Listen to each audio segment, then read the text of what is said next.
આપણે બજારમાંથી ત્યારે મસાલો લાવ્યા હતા, જોઈ શકો છો તમે. આપણે ઘરનો કઈ મસાલો યુઝ નથી કરવાનો. તમે જોઈ શકો છો કેટલો મસાલો સરસ છે. પાણી નાખશું.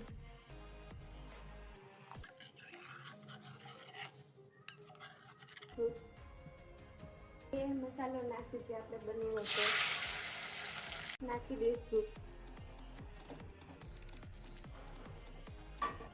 હવે આપણે એને સરખી રીતે મિક્સ કરી લેશું.